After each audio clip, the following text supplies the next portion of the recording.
మొదటగా మీ జీవితాలు ఎలా ఉన్నా మీరు అతి సామాన్యమైన జీవితం గడుపుతూ కూడా మీ భార్య బిడ్డల కంటే సినిమా రంగాన్నే మక్కువ చేసుకొని సినిమా రంగమే మా అందరికీ వారధై సారథై మాలో ఎవరికి టాలెంట్ ఉన్నా దాన్ని జనానికి తెలియజేయడానికి కృషి చేస్తూ అహర్నిశలో పనిచేస్తున్న నా పాత్రికేయ మిత్రులందరికీ పాదాభివందనాలు. మీరు చేసే కళామ తల్లి సేవలో మీరు చేసే కష్టంలో మీరు ఫలితం పొందేది చాలా తక్కువ, మీరు అనుభవిస్తుంది చాలా తక్కువ. మీ ద్వారా మీరు రాసిన మీ చేతి ద్వారా మీరు రాసి మీ పెన్ను ద్వారా కొన్ని జీవితాలు కొన్ని అద్భుతమైన స్థాయిలోకి తీసుకొచ్చిన మీ అందరికీ మీ రుణం తీర్చుకోలేంది. మీ అందరినీ ప్రతి ఒక్క తెలుగు ఇండస్ట్రీలో ఉన్న ప్రతి ఒక్క టెక్నీషియన్ కానీ ఆర్టిస్ట్ కానీ ప్రతి ఒక్క నిర్మాత కానీ మిమ్మల్ని హృదయాల్లో పెట్టుకొని చూసుకోవాలి. ఎందుకంటే మిమ్మల్ని ప్రేమించడం తప్ప మీకు మేము ఇచ్చి కొనలేము, మీ అభిమానాన్ని మేము పొందలేము, మీ ఆశీస్సులు తప్ప. మీ అందరికీ ఫస్ట్ ఉదయపూర్వక ధన్యవాదాలు తెలియజేస్తున్నాను. ఎందుకంటే దాదాపు 7 సంవత్సరాల తర్వాత సినిమా రంగం మీడియా ద్వారా రావడం జరిగింది. మీడియా రంగంలో నాకు ఎంతో సన్నిహితులు. నేను 32 ఏళ్ల కిందట వినాయకరావు గారు నాకు ఫస్ట్ ఇండస్ట్రీకి వచ్చిన పరిచయం. వినాయకరావు గారు, బాలరెడ్డి గారు, బిఏ రాజు గారు, మోహన్ కోటెడ్డి గారు, జగన్ గారు, ఎందరో, మన భాస్కర్ భట్ల నా స్నేహితుడు, గంగాధర శాస్త్రి గారు, అన్నీ రవి, రకరకాల మంది, ఎంతోమంది ప్రవాహం పడుతూ ఉన్నారు, కొత్త వాళ్ళు వస్తున్నారు. కానీ మీకు అందే తక్కువ, మీరు పడే కష్టం ఎక్కువ. మీ విలువ తీర్చుకోలేంది, మీరు చేసే శ్రమకి వెల కట్టలేంది. మీ అందరికీ హృదయపూర్వక ధన్యవాదాలు. గబ్బర్ సింగ్. నా తల్లిదండ్రులు నాకు జన్మనిస్తే పవర్ స్టార్ పవన్ కళ్యాణ్ ఆయన నాకు బతుకునిచ్చాడు. పవన్ కళ్యాణ్ గారి గురించి ఎంత చెప్పుకున్నా నేను తక్కువే. నేను ఆర్థికంగా ఎంత స్థాయికి వెళ్ళినా కానీ పవన్ కళ్యాణ్ లేకపోతే నాకు ఈ క్రేజు ఈ పేరు ఉండేది కాదు. మామూలుగా చిన్న చిన్న వేషాలు వేస్తూ ఉండి అప్పటికి కూడా ఏ రోజు కూడా బండ్లా గణేష్కి క్యారెక్టర్ కావాలి, ఈ క్యారెక్టర్ బండ్లా గణేష్ అనే స్థాయికి నా జీవితంలో రావటం జరగలేదు. వేషాలు వేయటం జరుగుతూ ఉండేది, రకరకాలు ఉండేది. ఒకనొక టైంలో అప్పుడు అసిస్టెంట్గా ఉన్న మా blockbuster director Harish Shankar గారు కూడా నాకు ఒక చింతకాయల రవి అనే సినిమాలో నన్ను రికమెండ్ చేసి అమెరికా పంపించారు. అప్పటి నుంచి మా సన్నిహిత సంబంధాలు మాకుండే. నన్ను నిర్మాతం చేశారు పవన్ కళ్యాణ్ గారు. ఒకరోజు పిలిచి ఎందుకో అన్నాడు, కానీ నువ్వు సినిమాలు చేస్తావు, నేను నిర్మాత చేస్తాను. నేను షాక్ అయ్యి, నేను నమ్మలేదు. నన్ను నేను నమ్ముకోలేని పరిస్థితిలో కూడా నన్ను నిర్మాత చేస్తే చాలామంది ఆయన అభివృద్ధి కోరుకుని ఆయన సన్నిహితులు కూడా నువ్వేంటే గణేష్ సినిమా చేయటం అంటే కూడా నేను మాట ఇచ్చాను, మాట తప్పను అనేసి నన్ను నిర్మాతం చేసిన పవన్ కళ్యాణ్ గారికి ఈ సందర్భంగా ఇంకొకసారి పాదాభివందనాలు తెలియజేసుకుంటున్నాను. గబ్బర్ సింగ్ ఒక చరిత్ర. ఈరోజు మార్నింగ్ ఎక్కడో వాకింగ్ చేసి బయటకు వస్తుంటే, ఏందన్నా గబ్బర్ సింగ్ రిలీజు అంటున్నావు, టీవీలో వస్తుంది, గొడవ ఉంది, రెండో రిలీజ్కి ఎంత క్రేజ్ అయిందా అని అడిగాడు ఒక ఆయన. నేనన్నా, హిందువులకి భగవద్గీత, ముస్లింలకి ఖురాన్, క్రైస్తవులకి బైబిల్ ఎంత పవిత్రమైందో పవన్ కళ్యాణ్ అభిమానులకు కూడా గబ్బర్ సింగ్ ఎంత పవిత్రమైందిరా బాబు, అది అప్పుడు చిరస్థాయిగా గుండెల్లో ఉండిపోయేది అని చెప్పాను. దాని గురించి మనం ఏం చేయలేం.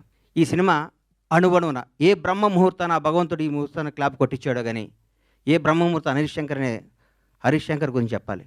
హరీష్ శంకర్ అనేవాడు జీవితంలో కోపానికి పగకి తేడా ఉంటుంది. కోప్పడేవాడు ఎవడో హానికరదు. కోపం అనేది నీడపాము లాంటిది, అది కరిచిన ప్రమాదం లేదు. పగ అనేది నాగుపాము లాంటిది, కరిస్తే చచ్చిపోతాం. మేమందరం కోప్పడే బ్యాచ్ అది. మేము ఏదన్నా గబగబ మాట్లాడుతుంటాం కానీ మేము ఏది మనసులో పెట్టుకోం. మాకు ఆ క్షణం నా పని అయిపోవాలి, ఆ క్షణం అది అయిపోవాలి. అంతేగాని మాకు కోపమో మాకు ఈగోనో మాకు మాట్లాడటం రాదని మీరు అనుకోవద్దు. మేము చాలా చిన్న స్థాయి నుంచి వచ్చిన వాళ్ళం కాబట్టి, చిన్న కుటుంబాల నుంచి వచ్చిన వాళ్ళం కాబట్టి, ఈ రంగుల ప్రపంచంలో మాకు స్థాయి వచ్చింది కాబట్టి, ఈ రంగుల దాంట్లో మాకు పేరు వచ్చింది కాబట్టి, దీన్ని నిలుపుకునే తాపత్రంలో మేము గబగబా మాట్లాడి కొన్ని తప్పులు చేస్తే దాన్ని మీరు మనసుకు తీసుకొని మమ్మల్ని హర్ట్ చేశాడు, మీ చేతిలో పెన్ అనే ఆయుధంతో మా జీవితాన్ని మీద మచ్చరాయకూడదని మనస్ఫూర్తిగా మీకు కోరుకుంటూ, మీ ఆశీస్సులు ఉండాలని ఆశిస్తూ, మీ అందరి ఆశీస్సులతో మేము పైకి రావాలని ఇంకొకసారి కోరుకుంటున్నాం. ఈ గబ్బర్ సింగ్ అనే సినిమాని అణువణువున ప్రతి అడుగు, ప్రతి మాట, ప్రతి క్షణం, ప్రతి కష్టం హరీష్ శంకర్కే చెందుతుంది. హీరో గారితో అంతకుముందు నేను తీన్మార్ సినిమా తీశా. హీరో గారు ఎవరేం చెప్తే అది చేస్తాడు, పాపం నమ్మితే వదిలేస్తాడు. గబ్బర్ సింగ్ అనే చిత్రాన్ని హరీష్ శంకర్ ఏం చెప్తే అది చేద్దామని ఫస్ట్ డే నాతో చెప్పాడు.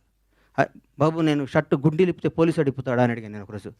నీకెందుకురా, నువ్వు దూరం కూర్చో అనేవాడు నన్ను. ఆయన ప్రతి ఒక్కటి అంత గొప్ప సినిమా. 12 సంవత్సరాల కెరీర్లో ఆ ప్రయాణంలో ఒక్కొక్కళ్ళు మల్లెపూలు ఇస్తే కొంత తల్లో పెట్టుకుంటే కొంత ఎక్కడో పెట్టుకుంటారు. హరీష్ శంకర్ని వాడుకునేవాడికి తెలుస్తుంది హరీష్ శంకర్ పవర్ ఏంటో. వాడుకోనేవాడు ఎక్కడో పెట్టుకుంటే మనం ఏం చేస్తాం దానికి.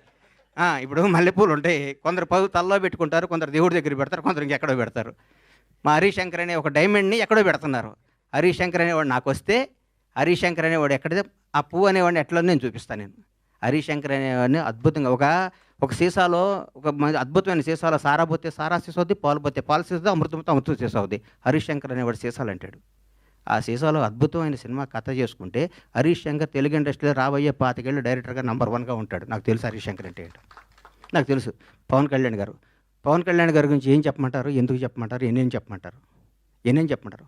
ఒక గొప్ప మానవత్వం గల వ్యక్తి, ఒక నిజాయితీ గల నిబద్ధత గల వ్యక్తి, నీతివంతుడు. తన కోసమే కాదు, తన బిడ్డల కోసమే కాదు, తన బిడ్డల కోసం, తన కుటుంబం కోసం అంటే సంవత్సరానికి ఒక సినిమా చేసుకుంటూ ఎవరిని కలపకుండా 6 నెలలు ఇక్కడ, 6 నెలలు ఫారిన్లో, 6 నెలలు జనాన్ని కనపడకుండా నెలకు 10 రోజులు షూటింగ్ చేసుకుంటూ సంవత్సరానికి భారతదేశంలో ఏ నటుడు పొందనంత అత్యధిక రెమ్యునేషన్ పొంది కూడా హాయిగా బతకగల కెపాసిటీ ఉన్న పవన్ కళ్యాణ్ ఈరోజు జనం కోసం కుటుంబాన్ని వదిలేసి, పిల్లల్ని వదిలేసి, తన సుఖాలను వదిలేసి, అన్నీ వదిలేసి అహర్నిశలు పోరాడి 10 సంవత్సరాలు, దాదాపు 10 సంవత్సరాల పాటు, 10-12 సంవత్సరాల పాటు ప్రజల కోసం పోరాడి ఈరోజు ఒక స్థాయిలో ఉన్నారు. నేను పూర్తి స్థాయిలో ఉన్నాను నేను చెప్పను, ఎందుకంటే నేను ఆయన ఎక్కడో ఊహించుకున్నాను. అది అవుద్ది, ఆయన రోజు నేను మాట్లాడతా. పవన్ కళ్యాణ్ ఒక నిబద్ధత గల వ్యక్తి, నిజాయితీగా బతికే మనిషి, నీతిగా బతికే మనిషి. నన్ను ఒక ఆయన, అరే హీరో పవన్ కళ్యాణ్ గారు ముఖ్యమంత్రి అయ్యారు కదా, ఒక చిన్న పని చెప్తా ఉన్నాడు. నేను పైనుంచి కింద చూశాను, నిన్ను నన్ను కొడతాడు నాయన, మన కొందరిని దూరం నుంచి చూడాలి, కొందరు దగ్గరికి వెళ్తాను ట్రై చేయకూడదు, మనకు అనవసరం అవన్నీ, ఆయన ఎప్పుడు పిలిస్తే వెళ్దాను వదిలే అని చెప్పాను. అట్లాంటి పవన్ కళ్యాణ్ గారితో గబ్బర్ సింగ్ లాంటి సినిమా తీయటం, దాన్ని రిలీజ్ చేయాలని 1 year బ్యాక్ నేను, నా మిత్రుడు మర్చిపోయాను. ఈ గబ్బర్ సింగ్ అనే సినిమాని ఎట్లా రిలీజ్ చేయాలంటే దీన్ని హీరో గారిని నాకంటే ఎక్కువ ప్రేమించేవాడు ఎవరున్నారు, ప్రేమించి ఈ సినిమా రిలీజ్ చేయాలి, ప్రేమించి ఈ సినిమా డైరెక్ట్ చేశాడు హరిశంకర్, ప్రేమించి ఈ సినిమా తీశాను నేను, ప్రేమించి అద్భుతంగా మ్యూజిక్ చేశాడు దేవిశ్రీ ప్రసాద్. ప్రతి ఒక్కళ్ళు, రమేష్ రెడ్డి గారు కానీ, సతీష్ కానీ, ఆ కోడైరెక్టర్లు కానీ, మా బాబీ కానీ, రామారావు గారు కానీ, ప్రతి ఒక్కళ్ళు ఈ సినిమాకి, మా విజయ్ కానీ డైరెక్టర్ అయ్యాడు విజయ్ కానీ, ఒక్కళ్ళు కాదు, మా హనుమంతరావు గారు కానీ, మా సుబ్రహ్మణ్యం కానీ, మా అయ్యప్ప కానీ, మా ప్రొడక్షన్ కానీ, మా టీం, మా శ్రీనివాస్ గారు కానీ, ప్రతి ఒక్కళ్ళు ఈ సినిమా ఇది కొట్టాలి సార్, ఇది కొట్టాలి, ఇది పండగ. ప్రతిరోజు మా ఇంట్లో ప్రతి షూటింగ్ అంటే పండగ జరిగే షూటింగ్. ఈ షూటింగ్లో హీరో గారు గుర్రం నుంచి పడబోయాడు. ఎక్కడ మన అది ఎవరన్నది గుజరాత్లో. షాక్ అయిపోయాను నేను, కింద పడితే ప్రాణం పోయేది. ఆ రోజు పవన్ కళ్యాణ్ గారికి ప్రాణం పోయేది. మాకు తెలియదు ఆ గుర్రం మా మాట ఏంటదని. డైరెక్టర్ ఉన్నాడు, నేనున్నాను, గుండె ఆగిపోయింది. ఆ రోజు పొరపాటున ఎన్ని ప్రమాదాలు తట్టుకున్నామండి ఈ సినిమాలో, ఎన్ని ప్రమాదాలు. ఎంత కష్టపడ్డాడండి హీరో గారు. డైరెక్టర్ ఏం చెప్తే చేయమన్నాడు, ఏం చెప్తే చేశాడు. జనం దీనికి బ్రహ్మరథం పట్టారు. పవన్ కళ్యాణ్ కడుపు నిండా ఒకే రోజు బిర్యానీ, చికెన్ బిర్యానీ, మటన్ బిర్యానీ అన్ని కలుపుకొని కడుపు నిండా నిద్రపోయిన ఈ సినిమాని ఈ విధంగా రిలీజ్ చేయటం నా అదృష్టం. మా సత్యనారాయణ గారికి, ఈ సత్యనారాయణ గారిని ఎందుకు ఎన్నుకున్నానంటే, జనసేన నాయకుడు ఆయన.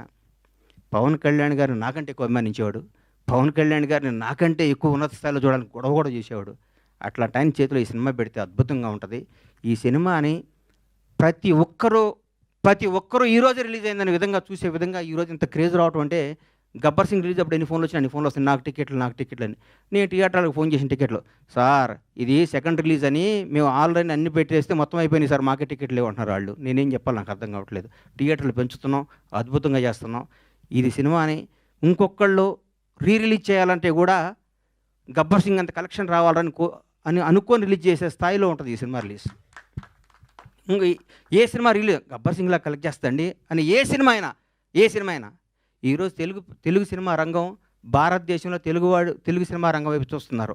ఒకప్పుడు బాంబే అనేవాళ్ళు, తమిళనాడు, చెన్నై ఎట్లా అనేవాళ్ళు. ఈరోజు ఇండియన్ మొత్తం, ఒక రాజమౌళి, ఒక సుకుమార్, ఎంతోమంది, ఒక మన నాగశ్విన్, అద్భుతమైన డైరెక్టర్లు మన ఇక్కడి నుంచి వెళ్తున్న. భారతదేశం మొత్తం తెలుగు వాడిని చూసి తెలుగు నిర్మాత, తెలుగు డైరెక్టర్, తెలుగు యాక్టర్ని గర్వంగా చూస్తున్న స్థాయికి వస్తే, ఈ రంగంలో నేను 7 సంవత్సరాల సినిమా తీయడం చాలా బాధ అనిపిస్తుంది.